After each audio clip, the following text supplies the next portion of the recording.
Ամեն մեկը գալիս է ձեր անձնական հարցերը բրդում առաջ։ Պաշտոնական քարոզարշավից առաջ ուրախ ավտոբուսով Հայաստանով մեկ պտտվող Փաշինյանը հունից դուրս է գալիս, երբ Հայրենի Ջևանում մի մարդ իր խնդրով մոտենում է իրեն։ Ամեն մեկը չգաք ձեր անձնական հարցերը ստեղ բրդեք առաջ, թե աղջիկս մանկապ 13 տարվա տնօրեն։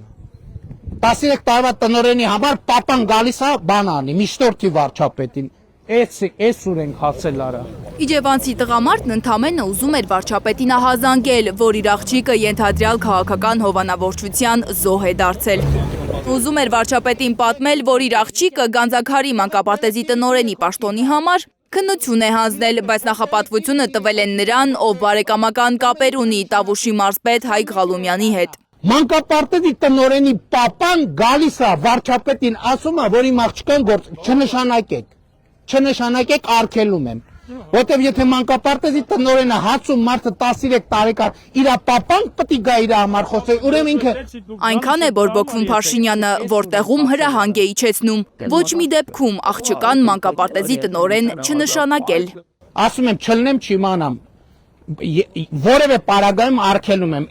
այս մարդու աղջիկը չի աշխատելու մանկապարտեզի տնօրեն։ Արտաշատում էլ վարչապետն է մի կնոջ հունից հանել ներկուսակցական քարոզարշավի ժամանակ։ Որ նժարին, դահիճին և զոհին դնում են նույն նժարին, պարոն Փաշինյան, դուք էլ եք այդպիսին, դուք էլ եք անարդար։ Ըստ այս կնոջ, նրա տան վրա հարձակվել են մի խումբ անձինք, տանը անչափահաս երեխաներ են եղել, իր որդին էլ պաշտպանել է նրանց։ Հիմա տղան բանտում է։ Երբ կինը փորձել է իր գլխին եկած փորձանքը ներկայացնել վարչապետին, Փաշինյանը հանկարծ հիշել է, որ իր գնալու ժամանակն է։ Պարոն Փաշինյան, որն է ձեր ապագան, հիմա որ իմ ընտանիքը կործանել են սրանք, դուք եք ձեր իրավական համակարգն են, հիմա դուք եք ինձ կործանում։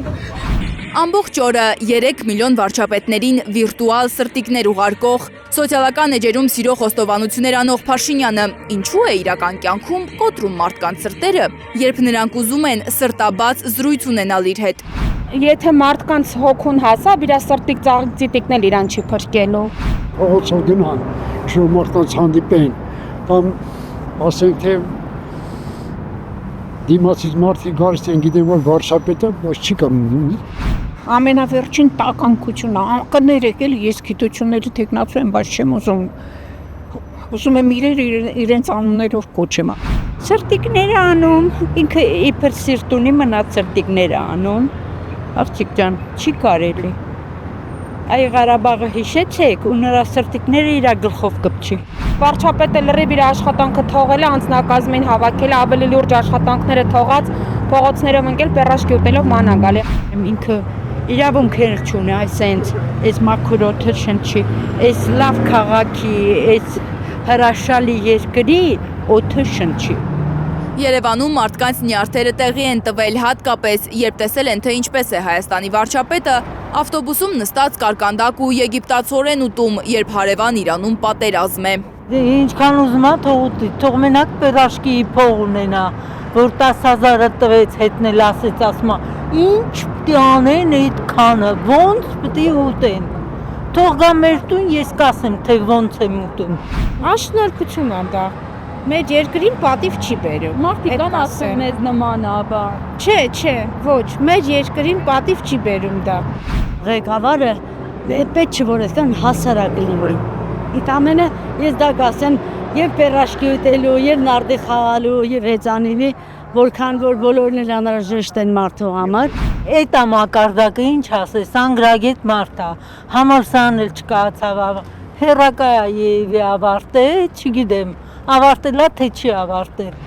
Փորձագետները պնդում են, որ Փաշինյանը իր ընկած վարկանիշը բարձրացնելու համար է կարկանդակ ու եգիպտացորեն ուտում, հետո այդ ամենը տեղադրում համացանցում, որ մարդիկ ասեն վարչապետը մեզնից մեկն է, մեզ նման։ Երևանում ոմանք կուլ են տվել քարոզչական խայծը։ Աղջիկ ջան, խի վարչապետը մարդ չի, սովամահ պետք է լինի։ Ով ինչ սիրտը ուզում է թող ուտի, ու լինի բարի, խելացի։ Ինչ կապ ունի, ով ինչ է սիրում, ես էլ ձուկ եմ սիրում, սիլոտկա։ Հերո, հա, շատ լավ անում։ Փաշինյանին շաբաթ օրը իր խանութից դուրս արած արտաշատցին էլ է ճիշտ արել, համոզված են շատերը։ Բարև, Դուրս։ Միայն թե մտավախություն կա, որ քաղաքացուն կարող են նեղել վարչապետին իր կրպակից վռնդելու համար։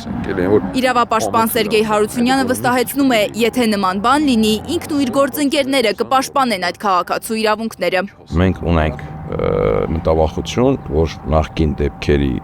նման կարող են լինեն հետապնդումներ։ Օրինակի համար մենք հիշում ենք, չէ՞, որ նույն Սամվել Վարդայանի հետ կապված, երբ որ քննադատական խոսքեր ասվել ԿՊ-ական պատգամավորին, ինչ տեղի ունեցավ իր հետ, ձերբակալություն, քրեական գործ, այնուհետև ԶՊՎ ճանապարհին խոշտանգում եւ մինչեւ այսօր որևէ մեկը պատասխանատվության չի ենթարկվել։ Մենք ունենք այդ մտավախությունը եւ դրա համար հրատապ կերպով արձագանքը եղավ։ Ըստ իրավապաշտպանի, որքան մոտենան խորհրդարանական ընտրությունները, այնքան շատանալու են ռեպրեսիաները։ Իրավապահ մարմինները ամեն կերպ պաշտպանում են իշխանական պատգամավորների, գործիչներին խախտումների ժամանակ, երբ որ նրանք իրենց թույլ են տալիս սահմանազանցումներ, իսկ ընդդիմադիր գործիչների պարագայում չնչին անգամ դեպքի պարագայում քրեական գործեր են արարեցում, ձերբակալություններ, կանոնավորումներ, այդ խտրական վիճակն է պատճառը, եւ ես վստահ եմ, որ օր-օրի դեպի ընտրություններ այսպիսի պահվածքը իշխանության կողմից ավելի սրվելու է։ Լանա Համբարձումյան, Միլենա Պողոսյան, Արմեն Ապրեսյան, Հայլուր։